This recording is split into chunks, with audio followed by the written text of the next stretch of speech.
नमस्कार।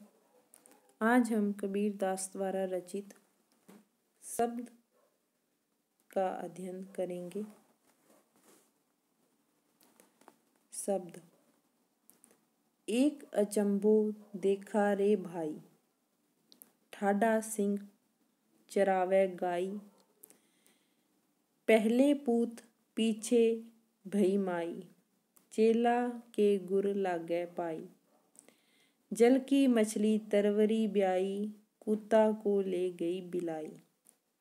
बहली डारी गोनी घर आई, घोरे चढ़ी भैंस चरावन जाई। तली करी शाखा ऊपरी करी मूल, बहुत भांति जड़ लागे फूल। कहे कबीर या पद को बूझे, ताको तीनू त्रिभुवन सूझे। यह जो शब्द है ये उल्ट बांसी शैली में लिखा गया है। उल्ट बांसी वह होती है जिसमें प्रतीकार्थ होता है। इसका हर शब्द का एक अन्य अर्थ है और वही जो अन्य जो प्रतीकार्थ है, जो प्रतीक अर्थ है, वही मुख्य अर्थ है। पहले हम इसका सीधा अर्थ करेंगे, उसके पश्चात इसके प्रतीकार्थ को समझेंगे। उसी प्रकार एक ही शब्द के दो दो अर्थ भी हैं। अचंभो शब्द का अर्थ है आश्चर्य। ठाडा शब्द का अर्थ है खड़ा हुआ।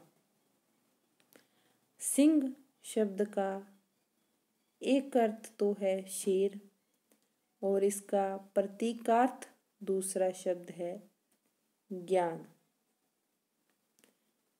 गाय शब्द का अर्थ है गाय, लेकिन जो मुख्य इसका जो प्रतीकार्थ है वो है इंद्रियां।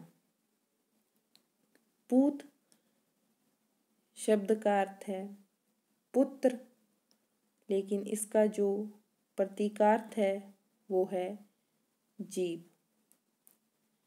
माई शब्द का अर्थ है माया और वैसे इसका अर्थ है माता, लेकिन प्रतीकार्थ इसका शब्द का अर्थ है माया। चेला शब्द का प्रतीकार्थ है निष्ठापूर्वक साधना को पूर्ण करने वाला व्यक्ति। और मछली शब्द का प्रतीकार्थ है कुंडलनी। और पाई शब्द का अर्थ है पैर। तरवरी शब्द का अर्थ है श्रेष्ठ वृक्ष। ब्याई शब्द का अर्थ है जन्म देना। और बिलाई शब्द का अर्थ प्रतीकार्थ शब्द है, वैसे अर्थ है बिल्ली, लेकिन प्रतीकार्थ शब्द है माया। गौनी शब्द का अर्थ है आत्मा। बैल शब्द का प्रतीकार्थ है शरीर।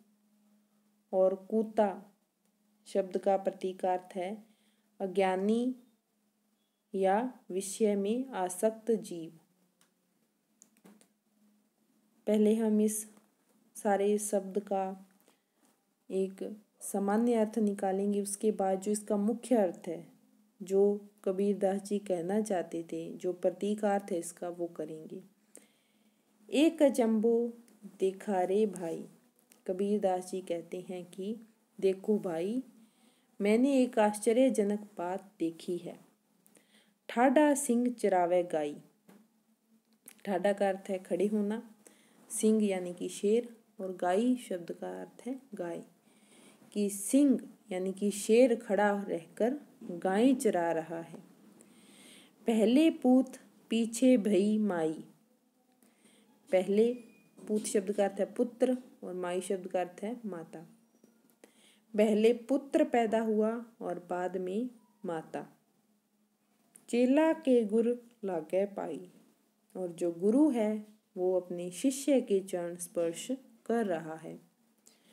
जल की मछली तरवरी ब्याई। जल की मछली थी, जो जल में रहने वाली मछली थी, उसने पेड़ पर बच्चा दिया है। कुत्ता को ले गई बिलाई और कुत्ते को पकड़कर बिल्ली ले गई। बैली डारी गोनी घर आई और बैल को गिराकर गोनी अर्थात सामान भरने की जो थैली थी वो घर आ गई। घोड़े चढ़ी भैंस चरावन जाई और घोड़े पर सवार होकर के भैंस चरने गई। तली करी शाखा ऊपरी करी मूल, एक वृक्ष जिसकी जड़ ऊपर है और शाखाएं जो हैं वो नीचे की ओर फैली हुई हैं। बहुत भांति जड़ लागे फूल और उसकी जड़ में अनेक फूल लगे हुए हैं। कबीर कहे कबीर या पद को भूजे, ताको तीनों त्रिभुवन सूझे। कबीर दास जी कहते हैं कि जो इस पद को समझता है वह तीनों लोकों को समझता है। त्रिभुवन यानी कि तीन लोक। जो इस पद को समझ लेता है वो तीनों लोकों को भी समझ लेता है। यह इसका सीधा अर्थ था, लेकिन जो इसका मुख्य अर्थ है, जो प्रतीकार्थ है, जो कबीर जी वास्तव में बताना चाहते थे वो अलग है। वही मुख्य अर्थ है। एक अचंबो देखा रे भाई। कबीर दास जी कहते हैं कि मैंने एक आश्चर्यजनक बात देखी है। ठाडा सिंह चरावे गाई।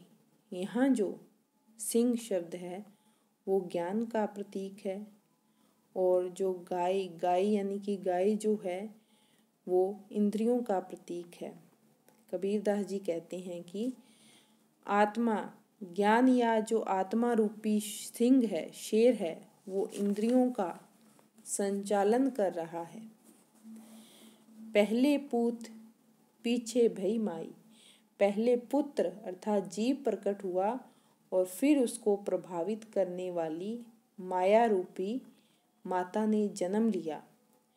जीव उत्पन्न होते समय तो निर्लिप्त रहता है, उसमें माया भाव नहीं होता, लेकिन जीव के, पूत शब्द का यहाँ प्रतीकार्थ जीव है, जीव के जन्म लेने के पश्चात ही उसमें ममता, मोह आदि माया का प्रभाव दिखाई देता है।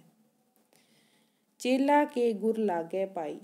चेला जो कि निष्ठावान साधक है, जो गुरु के मार्ग पे, गुरु के दिखाए हुए मार्ग पर चलकर सिद्धावस्था को प्राप्त हो गया है, यही गुरु का चेले के पैर लगना कहा गया है। जल की मछली तरवरी ब्याई। जल में रहने वाली मछली ने पेड़ पर चढ़कर बच्चे को जन्म दिया का तात्पर्य है कि वासना को पीड़ित करने वाली कुंडलनी मेरुदंड रूपी वृक्ष पर चढ़कर आनंद की अनुभूति को जन्म देती है। यहाँ योग साधना के बारे में कहा गया है कि कुंडलनी जो है अगर मेरुदंड पर यानी कि ऊंची अवस्था में पहुंच जाती है तो आनंद की अनुभूति को जन्म देती है। कुत्ता को ले गई बिलाई।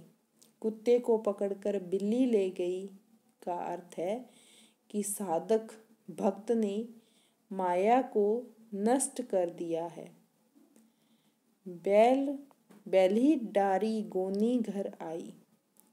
बैल को छोड़कर गोनी जो है सामान लादने वाली जो है थैली वो घर आ गई है का प्रतीकार्थ है कि आत्मा शरीर की उपेक्षा कर करके परमात्मा में लीन हो रही है। आत्मा ने शरीर को छोड़ करके परमात्मा में लीन हो गई है। घोड़े चढ़ी भैंस चरावन जाई। घोड़े पर सवार होकर भैंस चरने गई का तात्पर्य है कि माया ने अज्ञानी विषयासक्त जीव को अपने वश में कर लिया है। तली करी शाखा ऊपरी करी मूल, बहुत भांति जड़ लागे फूल। कि एक ऐसा वृक्ष जिसकी जो जड़ है वो ऊपर की ओर है और शाखाएं नीचे की ओर हैं।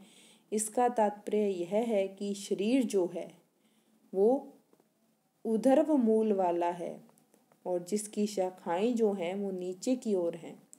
इस शरीर रूपी वृक्ष के फल ऊपर स्थित चेतना या मन में ही लगते हैं। सुख दुख की अनुभूति मन में ही होती है। कहे कबीर या पद को भूजे, ताको तीनों त्रिभुवन सूझे। कबीर कहते हैं कि जो इस पद का अर्थ समझता है उसे तीनों लोकों की वास्तविकता का ज्ञान हो जाता है।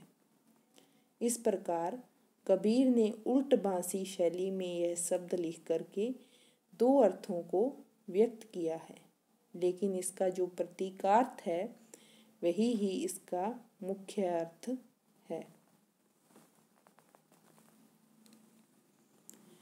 जब थे आत्म तत्व विचारा, तब निर्वैर बेहा सब हीन थे, काम क्रोध गही डारा। व्यापक ब्रह्म सबनी में एके, को पंडित को जोगी। राणा राम कवन सु कहिए, कवन वैद को रोगी। इनमें आप सबहिन में, आप सु खेले। नाना बांति गड़े सब भांडे, रूप धरे धरी मैली। सोच विचार सबे जग देखा, निर्गुण कोई न बतावे। कहे कबीर गुनियरु पंडित, मिली लीला जस गावे। जब थे आत्म तत्व विचारा। आत्म तत्व शब्द का अर्थ है आत्म तत्व। कबीर दास जी कहते हैं कि जब से मैंने आत्म तत्व के बारे में विचार किया है, उसे समझा है, तब निर्वैर भया सब हीनते। निर्वैर शब्द का अर्थ है वैर भाव से निहित होना। तब से मैं सभी के प्रति वैर भाव से रहित हो गया हूँ। मेरा किसी से वैर भाव नहीं रहा। काम क्रोध गही डारा। गही शब्द का अर्थ है पकड़कर, और मैंने काम क्रोध को पकड़कर पटक दिया है। व्यापक ब्रह्म सबीन में एके, को पंडित को जोगी। मुझे ज्ञात हो गया है कि सर्वत्र जो है वो ब्रह्मा ही विराजमान है। सभी में वही एक तत्व है।